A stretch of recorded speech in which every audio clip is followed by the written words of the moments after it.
This is Brant Hanley, if you don't know me already, Managing Director and founder of ROI. We do executive retained search for the middle market. And we've got a number of folks joining us. Terrific, several by phone. Great. Tiffany, hello to you. How are you? Great. Just put a quick note in the chat box. We want to make sure that you can hear us and you can see us. Once again, this is Brant Hanley, Managing Director of ROI. We're using a new video platform for our webinars. This is Zoom. We've had some technical difficulties in the past, as some of you that have been very patient with us in our past webinars. And so far, so good with our new launch here. Welcome. I see we've got close to 20 people arrived already. Terrific. If you could just put a note in the chat box, let us know that you're here and that you can hear and see us just fine. That would be terrific. All right. Well, we've got a very, very exciting webinar for all of you today. And welcome wherever you're joining us, whether that's in the US or internationally.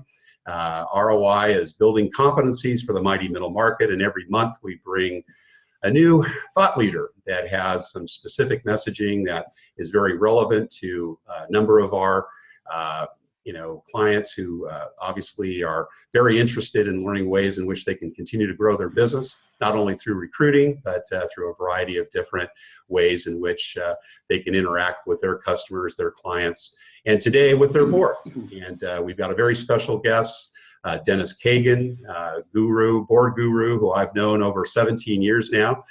Dennis and I met when I first moved to Santa Barbara, and he was running a technology incubator at the turn of the century.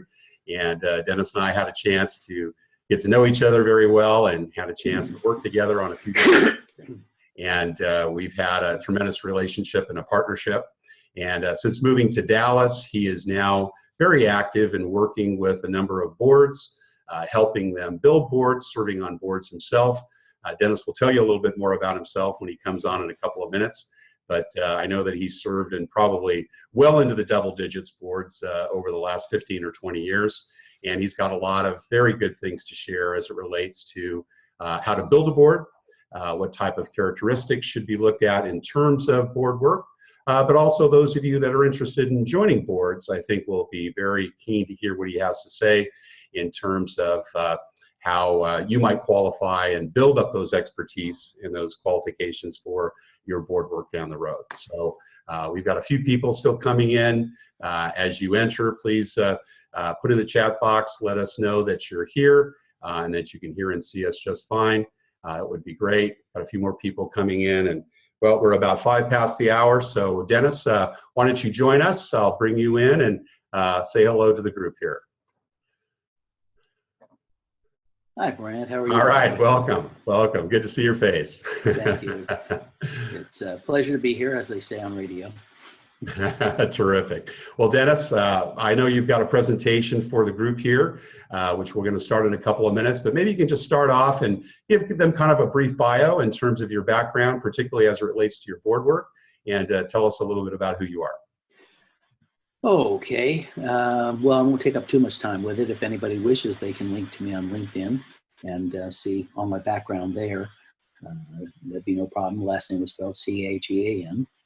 But I started my first company in 1968, a remote access computing application software company in LA. Created our first board, myself and my partners at that time. Started my 5th company in 1976. Had a board then. Added outside directors, took that company public in 1981 on NASDAQ. Been on 60 corporate for-profit boards, although for-profit doesn't mean that they actually were profitable. Many of them weren't. Some were. As Brant said, started an incubator in Santa Barbara in 2000, incubated about 40 companies in that time. Still have third to the last was bought by a public company for $215 million in October. I'm selling shares in another one today, and then I'll have one left. Moved to Dallas in 2006 and spend most of my time. I'm currently on 6 boards. I've been on 60 for-profit boards, currently on 6, and I have a number of clients where I help either mentor the CEO as what I call shadow CEO, trademarked, or helping them form and manage boards of directors. So that's pretty much it, Brant. Awesome. Terrific. All right. Well, I'm going to go ahead and mute my audio and video and turn it over to you for the presentation. Once again, Dennis, thanks so much. We're great to have you here. Okay, folks. Oh, Kyle, do I need to stop my video? In any case, I'm going to go ahead. Let's see. There we go.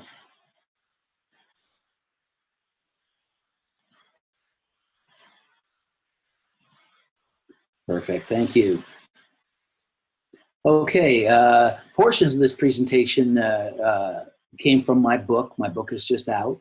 We'll talk a little bit about that later. And many of the chapters in my book have appeared as articles in NACD, which is National Association of Corporate Directors. They have a magazine called Directorship. I've had articles in there, and also Directors and Boards magazine. You can see that one on the screen. And then also Private Company Director magazine, Family Business magazine, a number.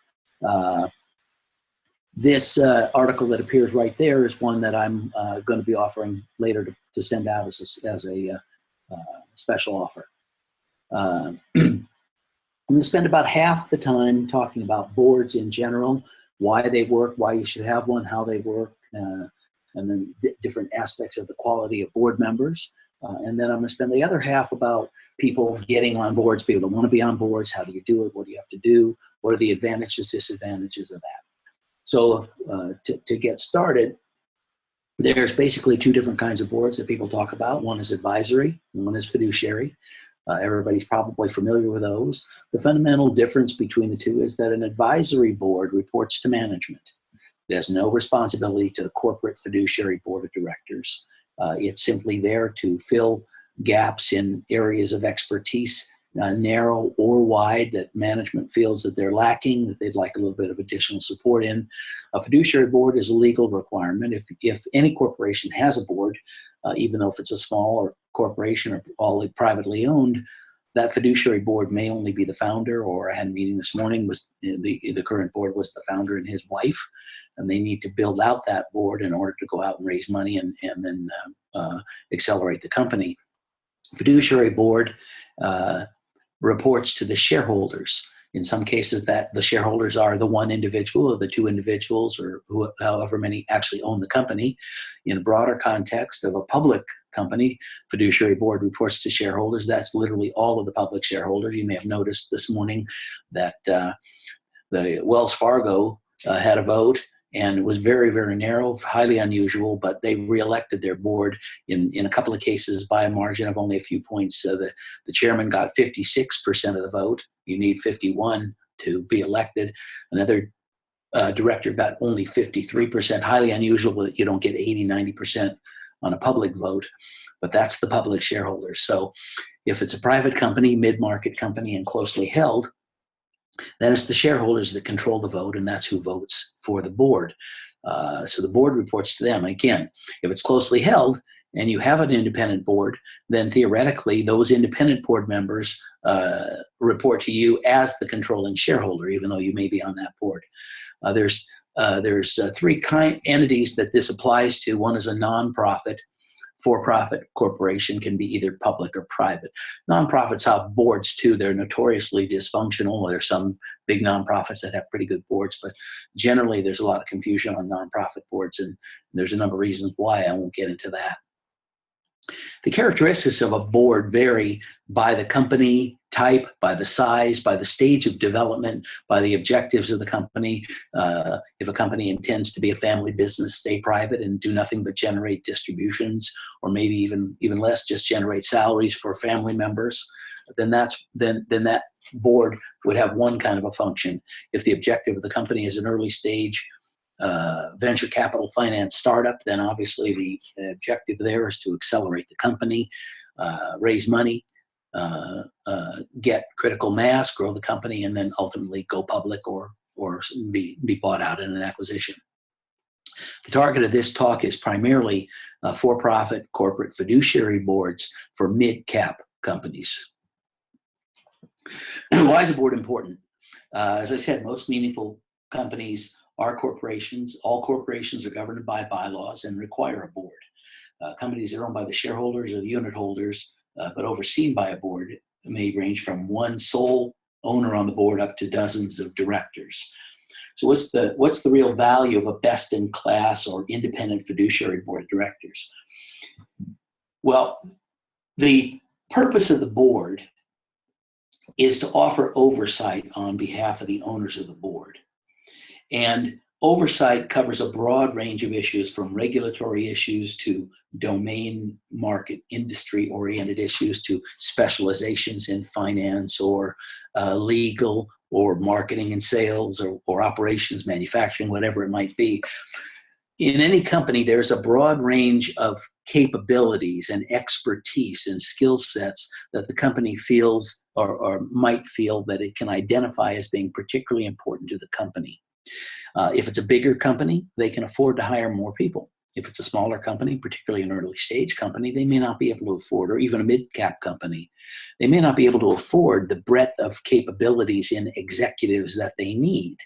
So the board is there to augment those skill sets, to add them at the board level for oversight purposes, but to have then access to them on an advisory basis. And I'm talking the fiduciary board, not the advisory board. So the way to get that additional expertise is on a fiduciary board, where you can have directors that have a broad range of expertise, usually and preferably in multiple areas of discipline, not just one.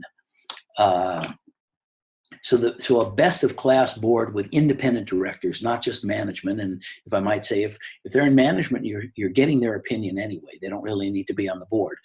They may want to be on the board, or you may want them on the board, but that's a whole different discussion. But they don't need to be there because management is getting their input and their guidance regardless. It's really on the areas that aren't represented by your own executive team where you need the additional depth. So what does a fiduciary board do?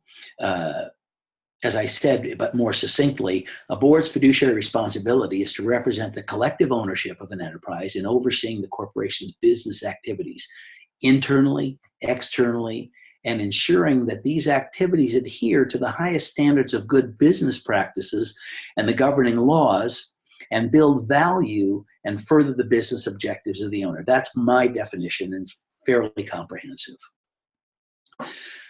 Keep in mind that the board is the heart of the corporation, a company's core business strategy, its culture, its morale, its moral compass, and selection of leadership all emanates from the board.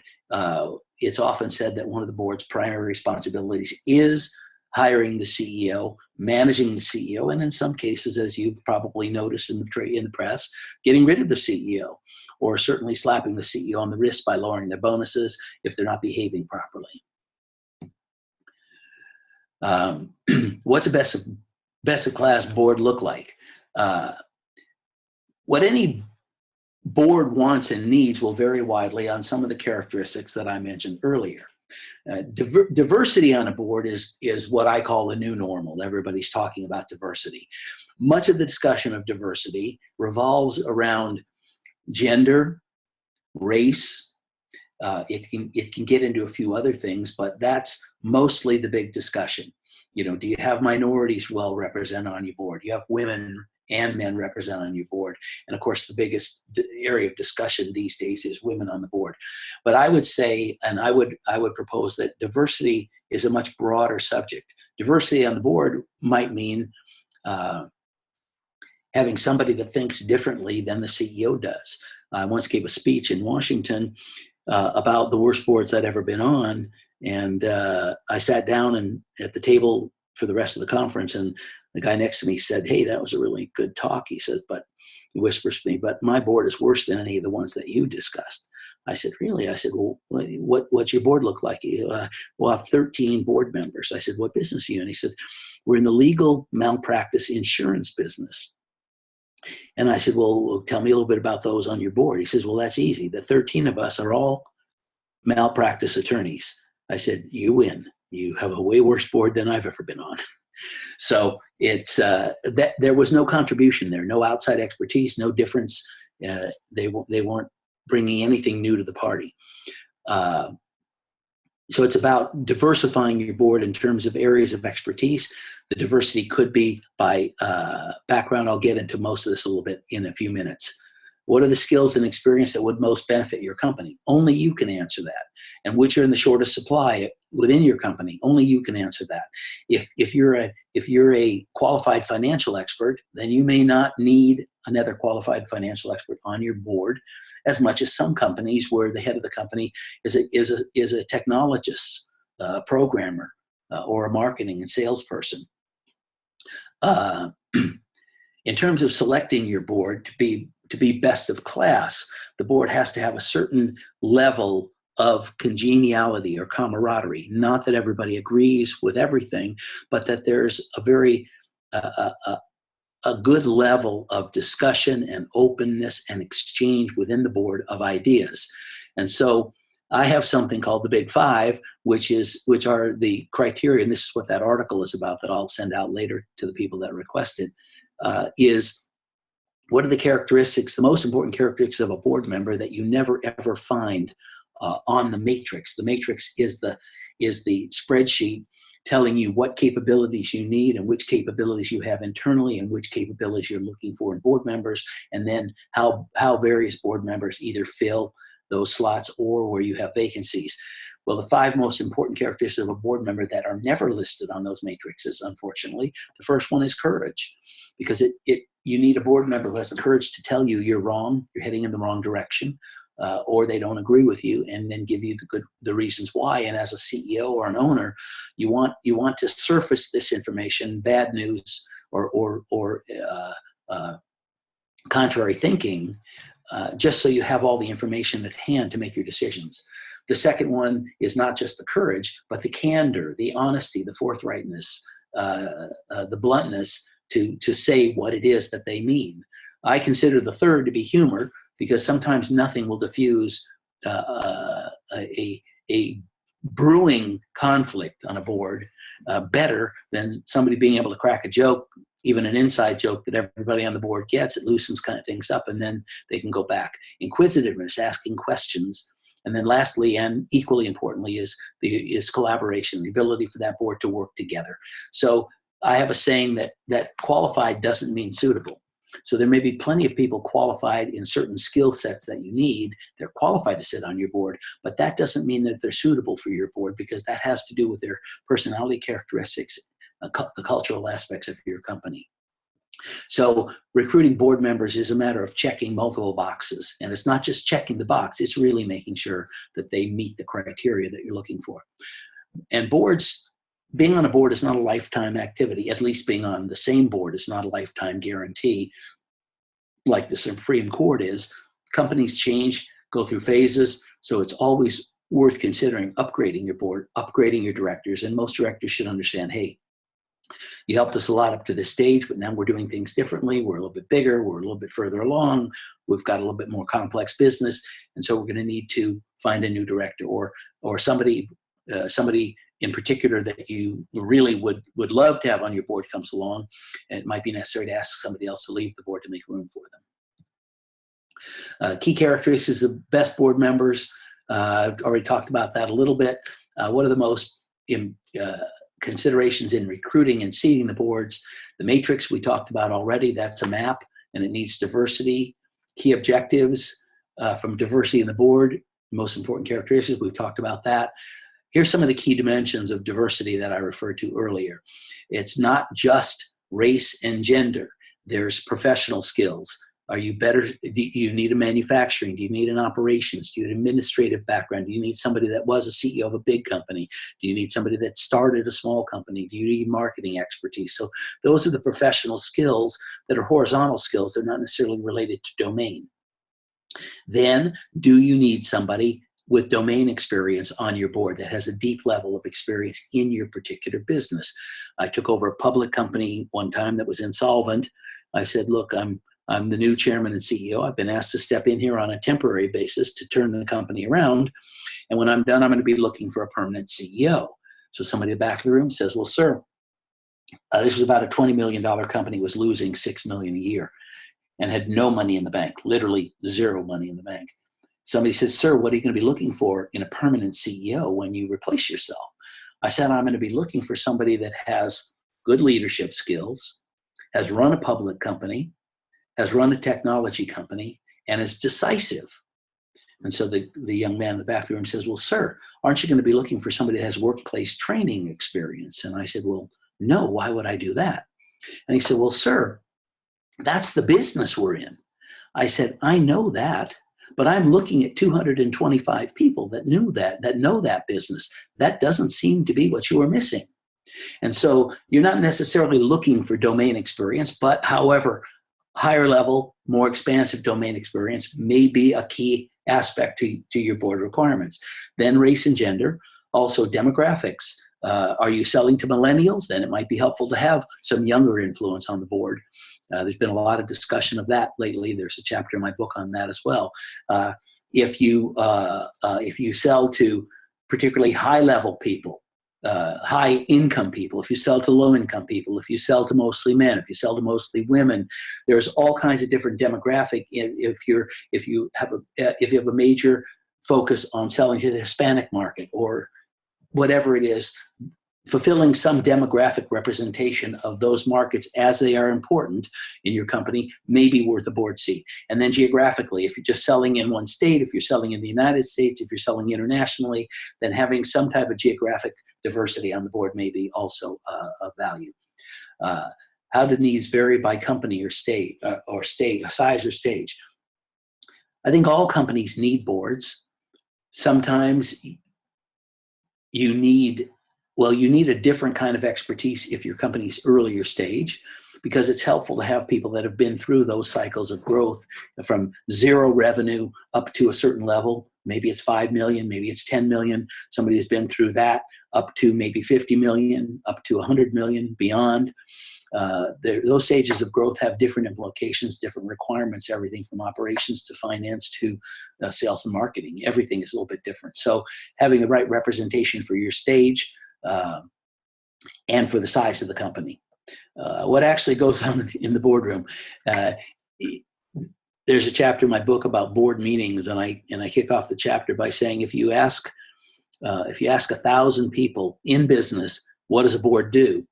995 of them are going to say, well, a board has board meetings. And then if you say, well, what do they do at a board meeting? Most people are going to say, I don't know. They just have board meetings.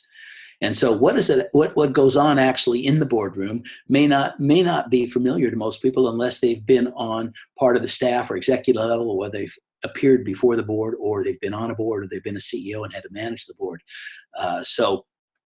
But in the board meeting, it's a variety of agenda items, which include the highest level discussions of strategy.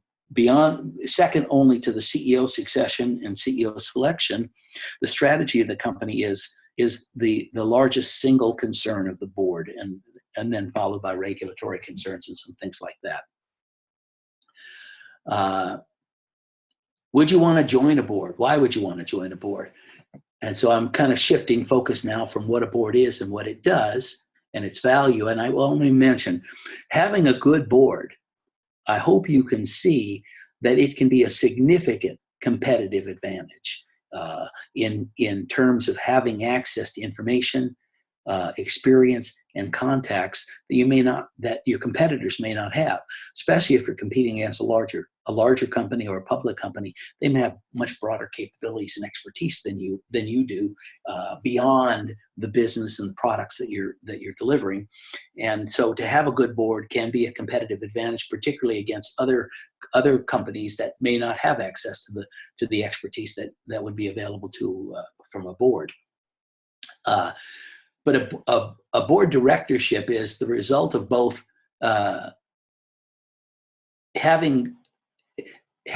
recognizing your success. So somebody's not going to ask you to join a board unless they recognize that you have been successful and you have something to add. And then it also requires you're having exhibited relatively good judgment, since that's probably the leading requirement of a board member, is making good judgments. It can also be a platform to use those attributes to further benefit both yourself and others. Once recruited woman to a board. In fact, the first woman I ever recruited to a board was in 1996, and she joined the board in January 1996. Just before she joined the board, she called me. She said, "Dennis, I don't think I can join your board." I said, "Why not?" She said, "Well, I got another offer." I said, "Oh, no." I said, "Who's it from?" She said, "From 3M." I said, "Oh, no." She said, "Well, you see my dilemma. Why would I join your board?" And I went through a number of pros and cons, like joining the board of 3M meant she had to go to Minneapolis during the winter and a few other things. I said, "But they're going to pay you a lot of money, and it's very prestigious." I said, "If you join our board, we're not going to pay you any money. You'll have a lot of fun, but you'll make a lot more money." She said, "What do you mean?" I said, "Well, we're going to give you stock options. Believe me, they'll be worth more." She took my board position. And 3 years later, the company IPO'd, and she had a net gain of $10 million for having sat on that board for 3 years. So it can often be very lucrative. Now, I don't want to mislead you. Chances are you won't have a hit rate better than most VCs, which is going to be 1 in 10, 1 in 20. So you got to sit on a lot of boards over a long period of time to really ensure that you're going to have any hits. But it can certainly be significant in terms of you're learning, you're having fun, you're contributing, you're adding back, and you can certainly benefit the company. Board membership is like a business merit badge. It increases in significance over the time and the scale of the board that you've been on. A board seat can also result in very valuable business education far beyond what you learned in school or on the job. It's really an MBA plus.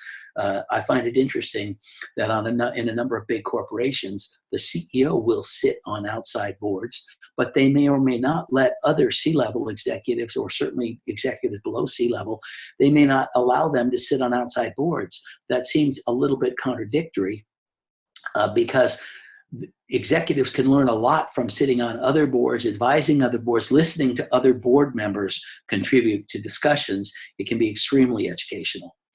What does a board say about your career? What does it signal to the others?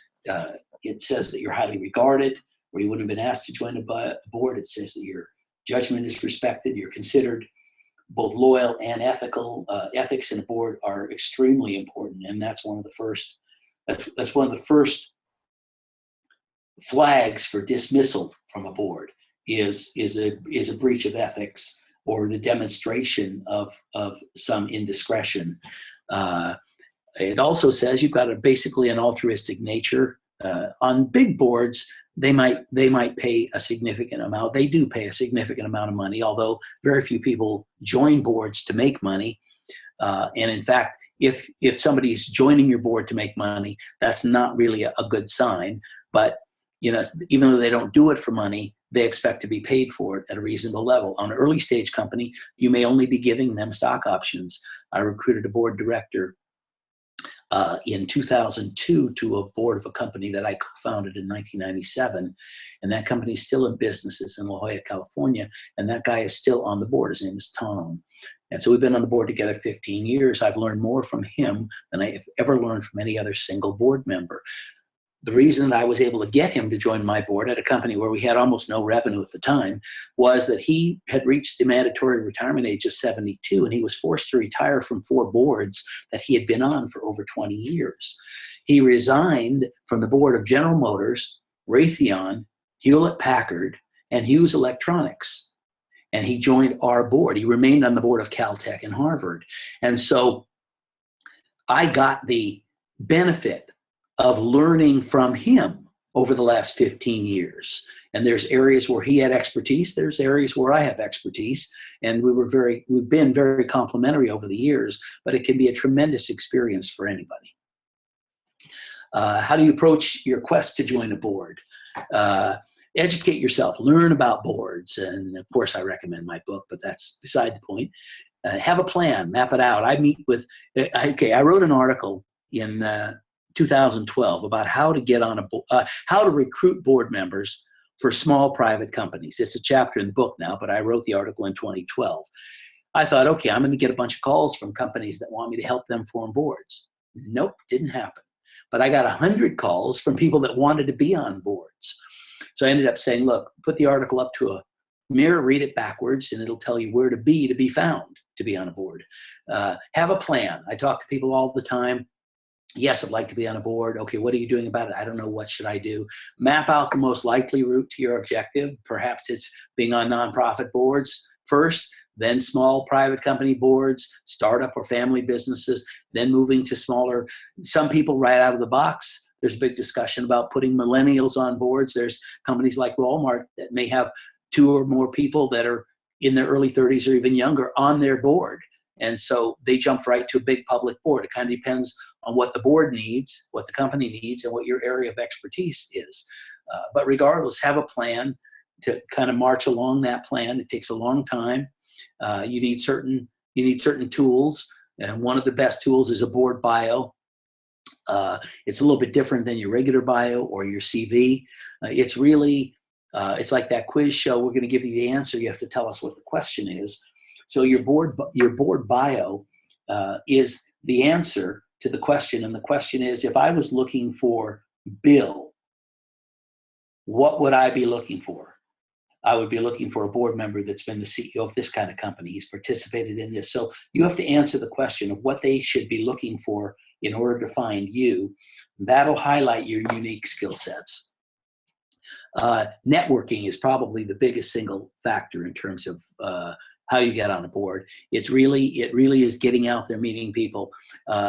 I say, if you're on a nonprofit board, for example, you should be letting everybody on that nonprofit board know that you're interested in being on another board. Well, why would you tell people that are already that are on a board with you that you're looking? Because A, they may be involved in other companies that may be looking for board members, or B, they are likely to be asked to join boards. If they're already on boards, they're likely to be asked, and they may or may not be interested, and then you might be a good person for them to refer that inquiry to. So it's a lot of networking, being in the place where people may be looking to meet companies that would be in search of a board member. First thing you do is you have to tell people that you're actually interested in being on a board. You have to make it known. If you're keeping it a secret, nobody's going to think to even discuss it with you. So you tell colleagues, current directors, higher level colleagues, superiors. There's nothing to tell other people in your company that, hey, if you hear about any opportunities, I'd like to be on a board. Executive search, they find boards, although mostly not for smaller companies, as you can imagine, with board fees. In the case of Brandt as well, he finds board members, but they're looking for mostly higher level, although Brandt does a better job at mid-sized caps than most. Hang out with folks that are above your own pay grade. Talked about the board bio already. There's organizations here in Dallas. There's one called IECG, the Institute for Excellence in Corporate Governance. I'm on the board of that company, and that's about excellence in corporate governance.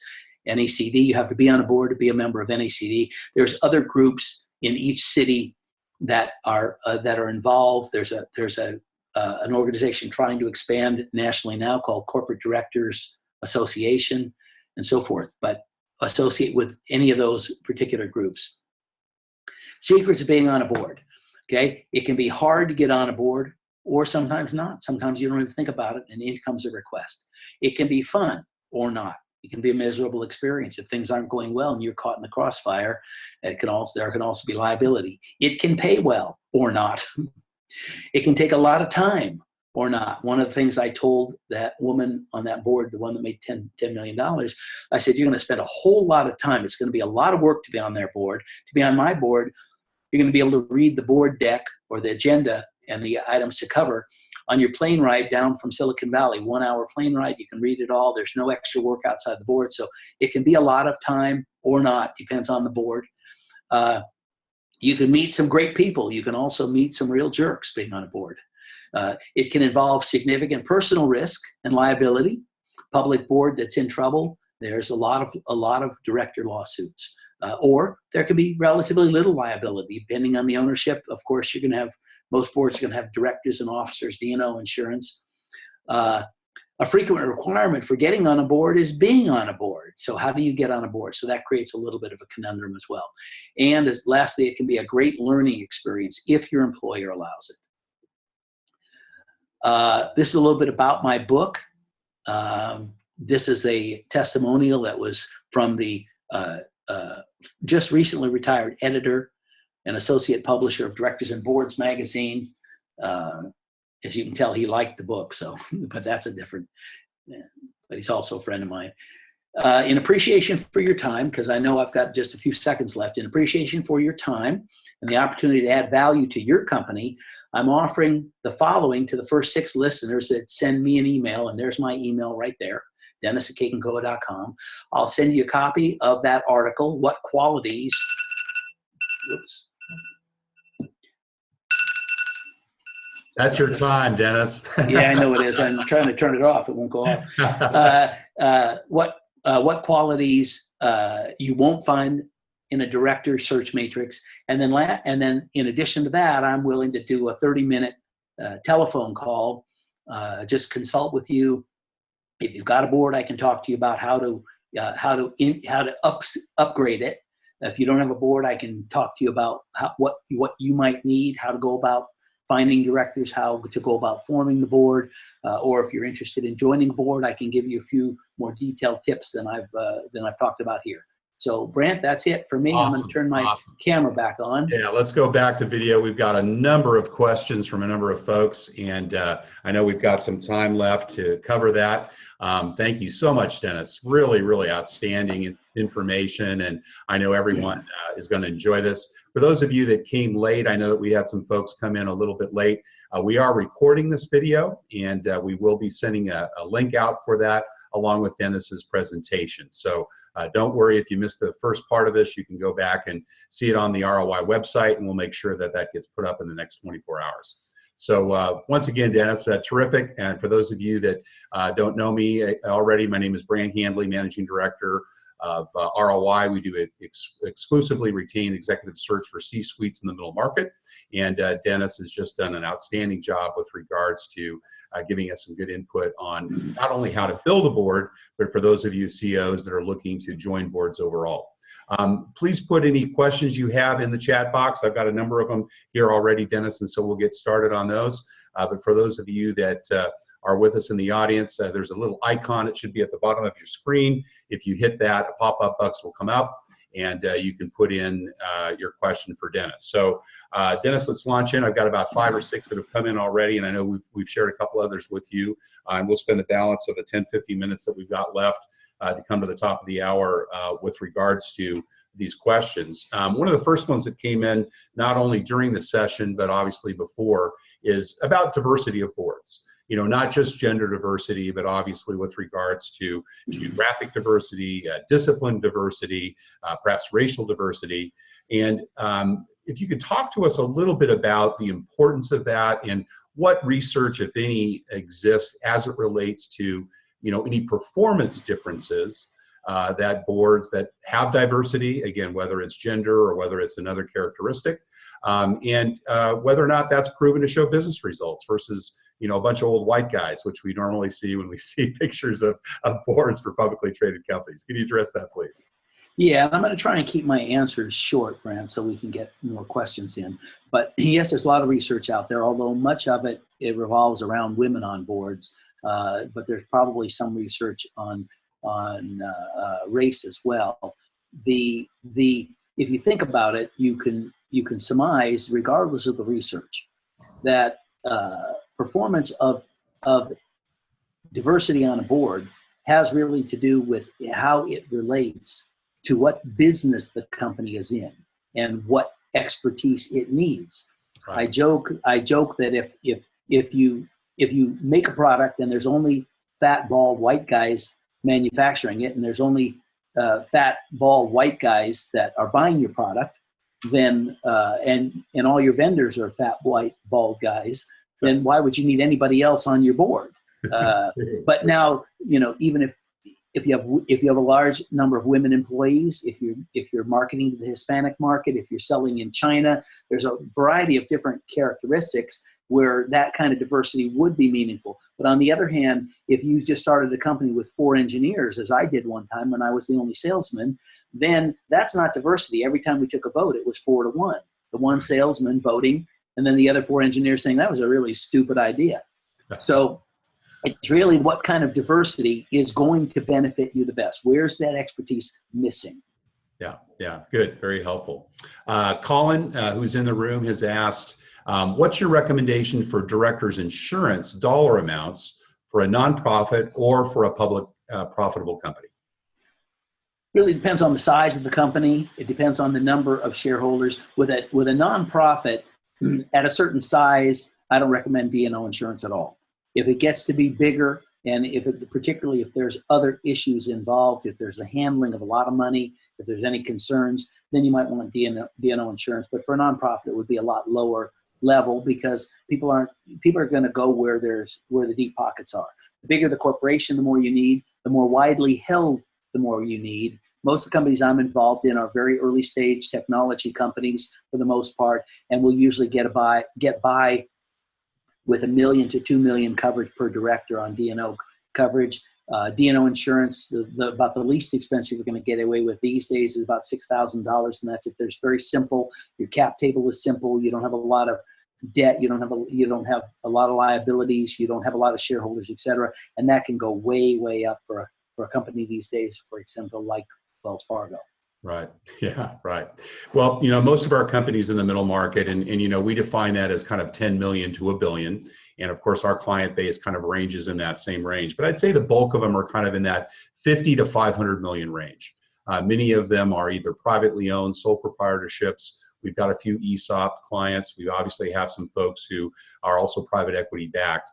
When you look at kind of that size, Dennis, and maybe this varies a bit by sector, so please provide some perspective there, but what's kind of the ideal size of a board? And is 50 million too small to have a board? I think the answer to that is no, because you've talked about that earlier. But, we've got a couple of questions around, when do I start thinking about a board? What size should I be? And then how many directors should I have on the board? Let me try and think of an analogy. If you're going into battle in Afghanistan and you're carrying a 45, the question is, well, when should I take a few minutes, go back to my backpack and get my AR-15? Okay, if you're going to have a board, it's the sooner you get it, the more you're going to get benefit from it. Right. It's not a matter of how to pay for it, because you can recruit great boards for just equity. If you're not willing or ready to give away any equity and you also can't pay for it, then you're going to be out of luck. It's going to be very difficult to get a highly qualified board. Back to D&O insurance. By the way, you're not going to get really the best directors without D&O insurance at most levels, just because they're not going to want to have the liability of the risk. As far as size is concerned, there's no perfect size. If you're a venture capital financed company and the VCs get in the early days, the best board, in their opinion, is going to be 2 venture capitalists and a founder. That way they always outvote you. They can always do things the way they want, no matter what. Okay? You get a little bit bigger, even if you're a private company. Even if you own 100% of the company yourself, a good board might be 7 board members. You and 6 independent directors that can all add significant value add to what you're doing. Because if you own 100% of the company, if you don't like one of those board members, you can just say, okay, we're calling a shareholders meeting and Bob, you're off the board. So it doesn't matter. So perfect board from my standpoint is 5 to 7. It's manageable. It doesn't cost too much. You get a diversity of advice depending on exactly what you need. It's manageable. At the most, I would recommend 2 insiders. And one of the reasons for the second insider, besides the CEO, is that it's a very good way to bring someone else in the company in management along, educate them, have them actively participate. Also, the board is going to want to see and meet different managers. So it's a good experience for everybody. So 2 insiders, 5 outsiders. But again, working your way up to that, even just starting with 1 independent director is a great place to start, and then build it as you go, as you meet people, as you expand. Right. I think you kind of implied this earlier, but it's always good to have an odd number, right? So that you have a not vote. Necessarily. No? Not necessarily. Talk a little bit about that. Most cases, it doesn't matter. Particularly in closely held private companies, the deciding vote is going to be who owns the company anyway. And in early stage companies, they're going to be on the board. So there's a deciding vote there. Many CEOs like everything unanimous. And so they're going to want to discuss the topic until everybody comes to a consensus on what to do. But I was on a board with 7 VCs, a founder, and myself. And a couple of times at least, this was in Santa Barbara, a couple of times at least, the vote was 8-1 against me. But I wasn't going to change my vote. Even the CEO ended up giving up. I'm just going to vote with them even though I think they're wrong. And I said, well, I'm not. I don't have to. And I didn't. And in several occasions, they were so concerned about having a unanimous vote that after an hour of discussion, the other 8 guys finally agreed with me, and it went my way just because they were tired of arguing about it. So even doesn't really matter in this situation, although certainly because they're the founder or the main shareholder would be the deciding vote regardless. Right. Makes sense. And of course, you're just such a good salesman too, Dennis. No. Matthew in the room has asked 2 questions. What's the best way to find board opportunities? He's a CEO. And what skills should be highlighted when marketing oneself for board positions? So the answer to the first question I talked about a little bit. Network, tell people, let them know, have something to give them, which is what I call a board bio. Get the word out there. If you've got friends on boards, talk to them about it. Ask them, hey, if something comes up, would you refer me? Would you consider me? Do you know of anything?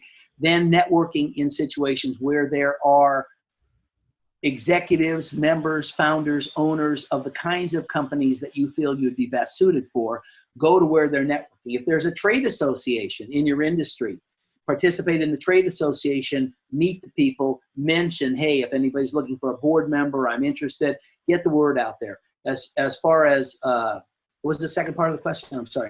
Secondly was what skills should be highlighted when marketing oneself for board? You want to highlight the skills that are unique to you, and that would differentiate you from someone else. Just saying, hey, I'm a retired CFO of a public company.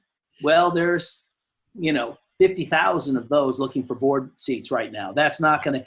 But with experience in this area, particularly expertise, also one that was in marketing or sales before, or has whatever, a unique combination, not an unlimited combination, but a small unique focus of what really differentiates you from somewhere else. And then you've got to find a company that expertise is really of value to. That's the most important way to get on a board that you can add value to. Frankly, however, the most common way of getting on a board is just knowing somebody. Right. Somebody saying, hey, I know somebody that can do that. All right, let's get them. Let's interview them. And they may not even interview anybody else. So don't discount serendipity introductions. And of course, if they're search guys, executive recruiters that know you're looking, they like Brant, they run across a lot of opportunities. And so it's good to let them know. They're paid to find people to be on boards, not to find boards for people to be on. Yeah. It's funny. I'm sure the same is true with board positions. Over 70% of all executive positions out there never get advertised. They never make a company website, and they never go to a recruiter because typically they'll go out through the networking means and ask for people, who obviously know people that would want to join executive positions. I think if anything, it's probably even higher for board work. We do 1 or 2 board positions a year, but for the most part, it really is kind of the friends and family. And that's a good question. I want to follow up with that. What type of vetting really should be done? Because, as a recruiter, I have to say, I always cringe a little bit when, a CEO tells me he's hired his brother-in-law as his VP of sales, because, okay, he may be a really good guy that might work out for you, but, the family ties may or may not be a good thing. Similarly with board members, if they just are hiring someone because, hey, the guy's got a good, a low golf handicap, and therefore, he's going to be a good guy to get together every quarter.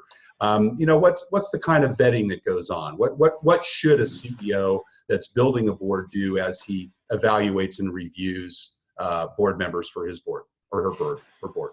Well, there's actually a chapter in the book on what questions you should ask a prospective board member and what questions you should expect to be asked by a prospective board member.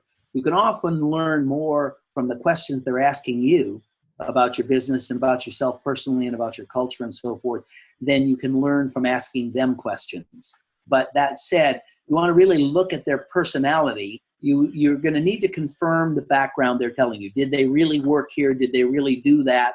Do they know anything about it? Or was that something that was done by somebody that worked for them and they don't even understand how that financing got done or how that sale got made or whatever, or how the product got made? Were they just kind of there in the same time and space, but they didn't really do it? So you have to understand the depth of their knowledge. And a lot of that you can learn from the questions they're asking you. You want to gauge their personality. Is it them talking about them and nothing else, trying to sell you? Or are they asking questions trying to determine, is this really a good fit for them? Do they seem willing to find out it's not a good fit? Or are they just so anxious to get on board that they're willing to say anything? So it's no different than finding a CEO.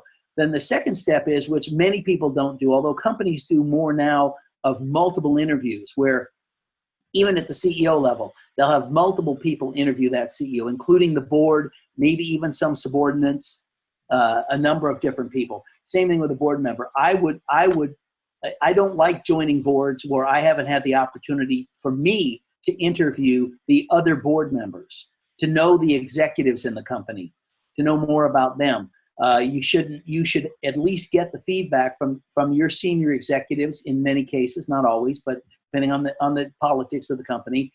Get feedback from your senior executives, certainly get feedback from your other board members to make sure that there's going to be a good fit personality-wise, characteristic-wise, not just skills and expertise. Yeah, good. We've got time for just a few more questions, so just reaching out to anyone that has remaining questions, please put them in the chat box and we'll put them up for Dennis. We've got a few more minutes remaining. Dennis, a couple of questions that were asked before, and you mentioned this, that one of the board's key responsibilities is hiring and firing the CEO.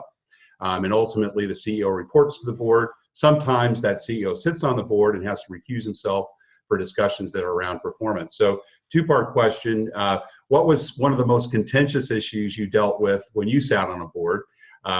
Whether it involved maybe hiring and or firing the CEO, and what can you advise a CEO who basically knows that a board is reviewing his performance, and what's the type of thing that he or she should be doing on an ongoing basis to ensure that he or she stays in good stead with his board? I was on one board. The company ultimately ended up going public and ultimately got bought by a bigger company. But on the 12 years that I was on that board, the board, not me, but the board as a whole, fired the CEO, I think 3 times. 3 different, and then hired, they fired the founder 3 times and hired him back twice. They fired him, brought in somebody else. That didn't work out. They fired him, brought the founder back. Then they fired the founder again, brought in somebody else. He didn't work out. They fired the founder, brought him.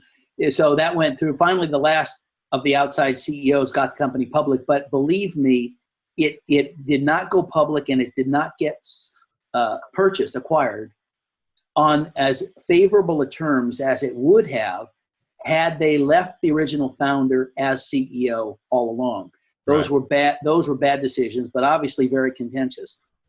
The first thing that came to mind when you mentioned the question in the first place about difficult issues is it comes around finance, capital, raising money, and some of the most contentious was when the investors are on the board, the company's struggling, it needs more money. Who's going to put the money in? What are the terms of the money coming in? How badly does it dilute all the other people? I was on one board where I tried to resign 3 times, but I couldn't really resign because they convinced me that I was the only independent director that could approve this refinancing because everybody else was participating in the transaction, and they didn't want the liability of deciding to allow them to invest at such a low price, and I was the only one there with an independent judgment. So that was those kinds of things are among the more stressful because you're talking about whether the company survives or it actually gets shut down.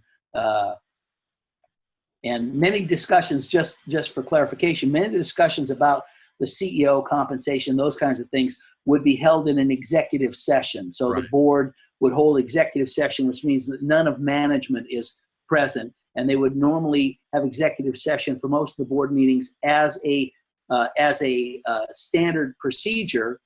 That way, it's not indicating any kind of an emergency just because they call it an executive session. Yeah, good. And so the second part of that question was ongoing relationships. You know, the CEO hopefully has built an objective board, because that would be the best of all situations. It's not necessarily a cozy board, although we hear a lot about that with middle market companies and early stage as well. But let's make the assumption that they've got an objective board, a board that's going to provide, you know, governance, but also connections and in helping develop a new business. But let's say, you know, the CEO and the performance is maybe a little lackluster. You know, what does a CEO do in that situation with regards to really maintaining and developing relationships with the board members if he or she's in fear of losing their job? The first thing that occurs to me, first of all, the CEO, I've even been on panels and given speeches on the relationship between the CEO and the board. And the first thing is that this is a function of leadership. Mm-hmm.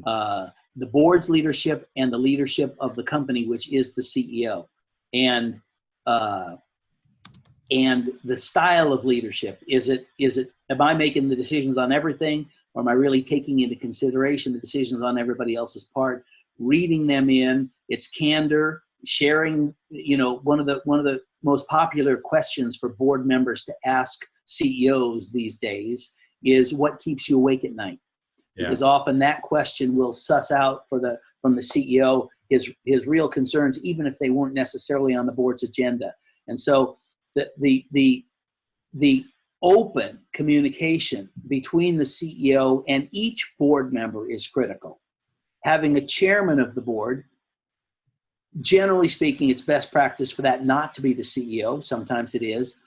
A friend of mine, Jeff Henley, was the CFO of Oracle, and I tried to recruit him to a board when he retired, and he said, "Well, I can't be on the board because Mr. Ellison just put me on the board. I was on the board, but Mr. Ellison just made me chairman of the board, so I can't join any other boards." Right. So he was chairman of the board when he retired as CFO.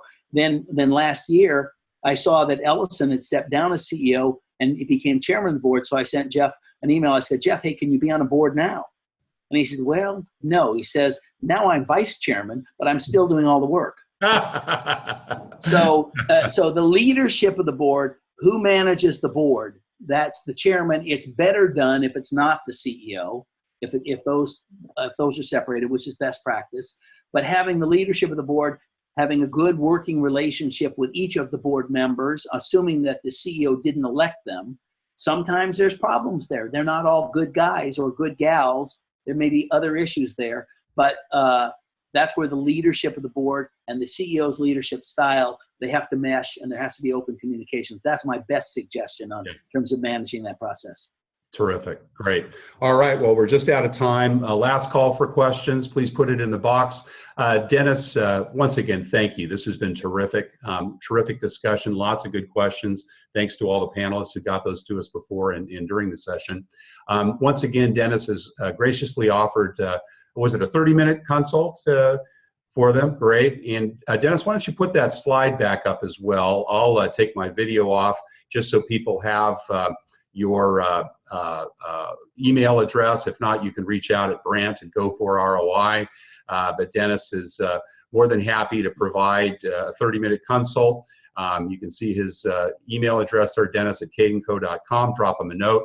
I think you were providing maybe about half a dozen or so of those. So first come, first serve to anyone who is interested. And once again, very, very pleased for you to invest this time with us, Dennis. Thank you so much.